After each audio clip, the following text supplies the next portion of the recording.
so funny when you watch the scene because you can see them breaking and Chris Farley is just like going so hard. That's when you know it's funny, when they can't hold it together. It's so funny because like he picks up David Spade and you can see him like cracking up and he's like he keeps covering his face because you can tell he's laughing at it. One of the funniest skits I think of that amazing. Period that's of time. But that's what I think of when I think of living in a van. I think living in a van down by the river.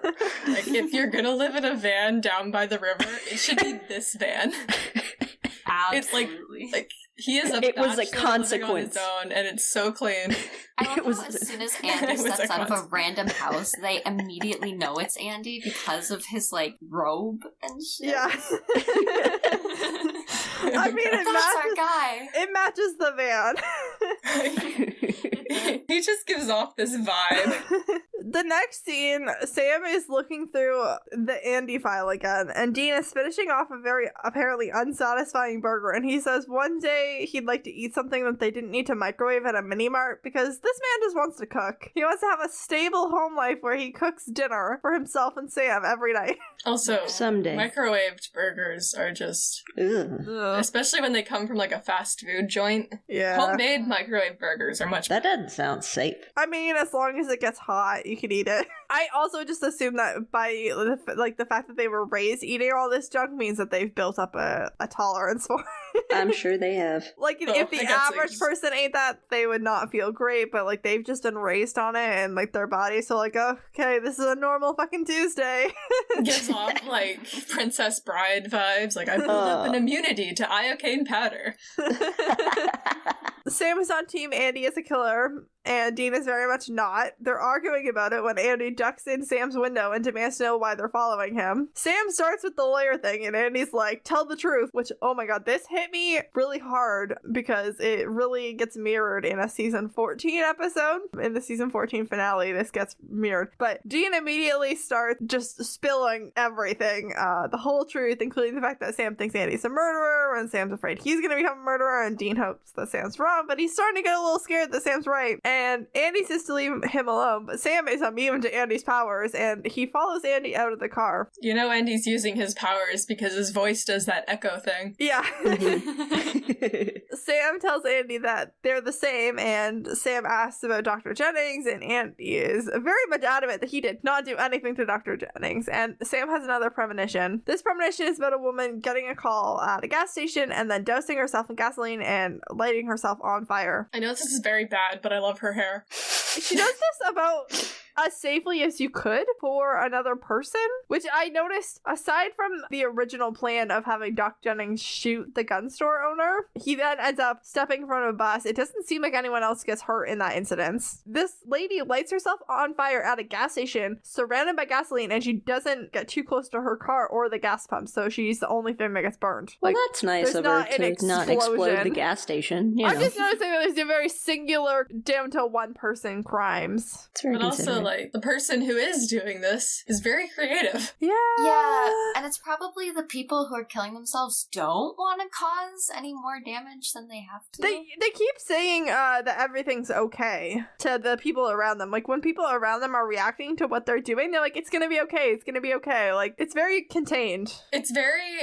it's a very effective, like, horror tool to just make all the atrocities seem so casual and normal. Yeah, for the person, like, hurting themselves to be so calm about it. Yeah, exactly. Like, I think they use that really well in this episode, because, like, the doctor and this woman, they're just so casual about everything. I have some things to talk about when we get to what happens later in the episode about the nature of these killings. Yeah, and they're so, like, polite and gentle about it. So Dean tells Andy to shut up with so much authority that Andy does. If Dean had the power to make people do what he said in that moment, like, Andy, like, listens like the people that Andy talks to.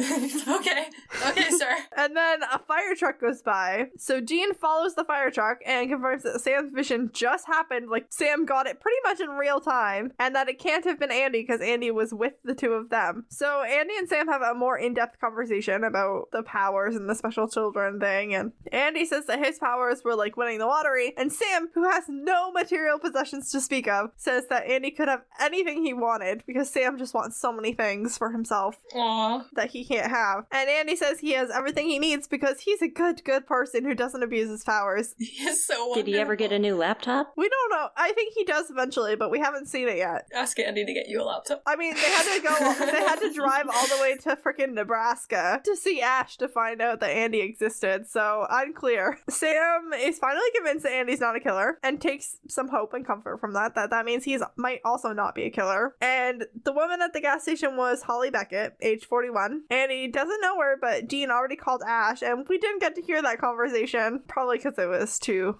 by Dean for us to handle. Ash says that Holly is probably Andy's biological mother. She was 18 years old in 1983. Oh, it's gotta be hard. Yeah. The birth records are sealed in the county office, but Andy's got mind powers, so they can go look at them. Yet another Star Wars reference happened there.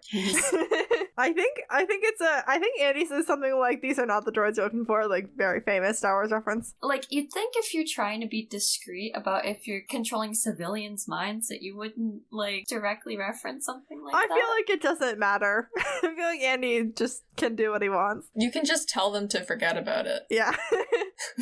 But they do confirm that Holly Beckett was Andy's biological parent, and Dr. Jennings oversaw Andy's adoption, and Sam finds out that Andy has a twin, and Andy's like, "Ooh, I have an evil twin." That is the greatest thing. I love how aware he is of his own tropes. Yeah, he's like, "Oh, I'm not evil, so that means that the other twin must therefore be evil." Andy is really shocked that Ansem Weems, what a name. I know, that's such a villain name. Lives in Guthrie, Oklahoma as well, and Jean gets a driver's license photo. It's Weber from the restaurant. The name Ansem Weems is a reference, which is why it's such a bad name. Oh, really? Yeah, Anson Williams played Patsy Weber in Happy Days. Oh, dear. And Weber is asking waitress Tracy about how she used to go out with Andy. This one we learned that he also has the mind control powers. No, not Tracy. Please, she was such a good mermaid. Andy says he met Weber about 8 months ago, and he like immediately was trying too hard to be Andy's friend. Like, they were like besties, and Andy wasn't really into it. Sam has another vision of Tracy in bare feet. I really noticed in the vision version that Tracy has no shoes on. She's just in bare feet. She's climbing onto the ledge of a dam, and then she like jumps off. Like bare feet and a slip. Yeah. Dean almost managed to drive through distressed Sam vision time, but he finally has to pull over and like tend to Sam. He was really trying to like power through and not be all like Big Brother, but like Sam is in so much pain that he like pulls over. Sorry, I just had like a thought that Tracy kind of looked like the Evanescence, like Bring Me to Life music. Oh yeah, a little bit. A little. Blonde hair. She also has blonde hair, is in a like white slip and bare feet, so she's also like got that slayed by a demon vibe. Oh no! She's gonna be fridged. She's in fridging uniform. This is like being a mom in an anime and you have a side ponytail. Weber is then in the car with Tracy, and she really wants to go home. She's crying, and Weber says he sees how great Andy is and how great he's gonna be one day, but he's Andy's family and he's not willing to share, and Andy cares about her, so she's gotta go. Sam and Dean are getting weaponed up, and Dean's like, "I'm gonna hang back and avoid having my head screwed with anymore today." But Andy really wants to go with Sam because he cares about Tracy, and he's curious about this brother he's never knew he had. Just imagine like the brother shows up and it's not Ansem, and then he has like a contrasting color palette. Can we talk about the car scene? Because that really bothered me. Yes, we're going back to the car scene. Weber is planning to sexually assault Tracy and then send her over the edge of the dam, believing that she can fly. And he like makes her stop crying, but she's still very distressed. I hate this so much. It is. I assume, Jordan, your issue is similar. Yeah, so it's so creepy. It's so rapey. I don't like it. It's very unnecessary. And it's heavily implied. He's like, when we're done here, as she's unbuttoning her blouse and crying. It's very unsettling. Like, at least it's unsettling on purpose. That's all I'll say. Ben, Tim, Eric, what were you guys doing? Have you guys never met a woman in your, like, lives? Like, this goes beyond horror tropes. Like, this is uncomfortable. Yeah. I do have to say, though, it was a very intriguing use of the mind control. I think that, like, the crying, like, she's very, like, he tells her to stop crying, and, like, she's agreeing to everything he's saying, and but she's still, like, distressed about it. Like, he's like, you're gonna think you can fly, and she's like, I think I can fly, but she's still upset, like, there's a part of her that knows she can't fly. Like, I think that, like, the way it's acted is really interesting and really good, but, yeah, I just think the sexual assault aspect is uncomfortable. Yeah, unnecessary. Yeah, I have some notes on mind control later. Good. Luckily for Tracy, Sam smashes open the window and he hits Weber in the face. Do it, yes. Andy is really freaked out by all of this, and so is Tracy. Tracy then, like, knocks Sam out. With a hit to the back? I was confused. Back of the head. I think she got, like, the upper, like, the bottom part of his head, like, more like the neck area. I mean, I know branch. she was under mind control, but I was very impressed. Yeah, she really got a good swing in there, because nobody was looking at her for 2 seconds, so, like, no one saw it coming, but he just, like, went down. He was out. Down like the tree she hit him with. Literally. Andy then breaks her, like, out of, like, the spell for a second, and that's when we learn that Weber can do the mind control without speaking. Like, Sam immediately duct taped him when he pulled him out of the car, but he doesn't need to talk to do it, which is That's a game changer. above Andy's skill level. Tracy is then up on the ledge because Weber is still terrible. Why don't they just knock Weber out Yeah, you with think. that wrench they got that Sam got knocked out with? It's right there. It's right there. I don't know. Andy doesn't look like the guy who would just be able to, like, knock someone out by hitting them in the head, but, like, I feel like if you try, that would be helpful. Or at least distracting. Tracy doesn't look like she can do it either. Yeah, she did take out Sam. So Weber is really power hungry, and he says that he's been getting visits from the man with the yellow eyes that comes to him in his dreams, has been instructing him on what to do. Apparently, he also instructed Weber to sexually assault women, because he implied that this happens multiple times to various girls. I don't like it. I don't like him. I'm just not gonna believe that. I feel like Azazel's got better things to do. Yeah, I don't think that, but it's weird. It's like, why? Later in this season, we find out that another one of the special children was, like, murdering cats. So I feel like Azazel is down for, like, less murdery crimes. Like, he's good with, like, animal abuse and probably women. Like, what's a woman anyway? Laugh through my tears.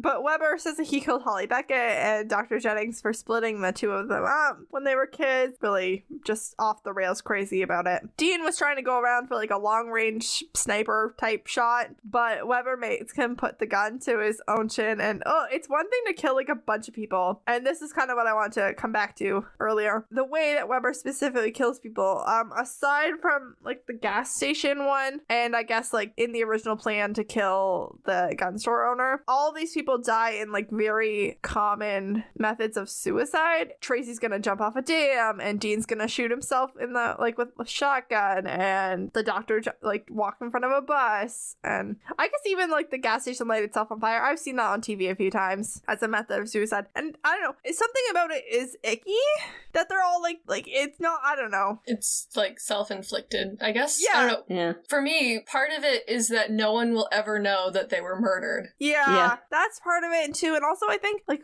Weber himself might also be a little bit, like, Projecting. Yeah, projecting some, like, a suicidal ideation onto these people. Like, not Enough okay. that it's his MO. Yeah, like, he is sweetie, also, go to like, maybe therapy. a danger to himself. Andy shoots Weber to save Dean and Tracy, and then uses his powers to convince the police that they all witnessed Weber shooting himself so that they don't get into trouble. And then it's, like, suddenly morning, and Sam and Dean are very impressed with Andy's powers. I gotta say, this scene was just so sobering to watch. Because, like, we'd gone through the whole episode seeing Andy just be this, like, really nice, like, easygoing guy. And then he he just does something dark, and I'm like, I am so sorry, sweetie. Yeah. Yeah, and he walks away with like a creepy grin, and I'm like, I don't like this either.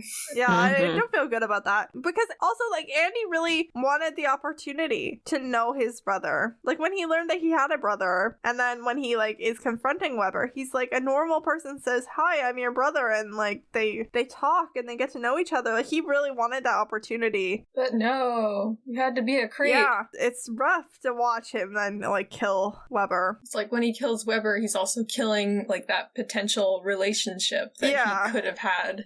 Tracy's understandably freaked out by all of this, and Andy says, like, I never used my power on her until that night, which, like, to me speaks so much about Andy as a person, because as we see, Weber was sexually assaulting women with his power. Meanwhile, Andy, like, genuinely cares about this person, and he is sleeping with, like, these, like, really hot blondes, like we saw the other girl. But it seems like maybe he's not using his powers to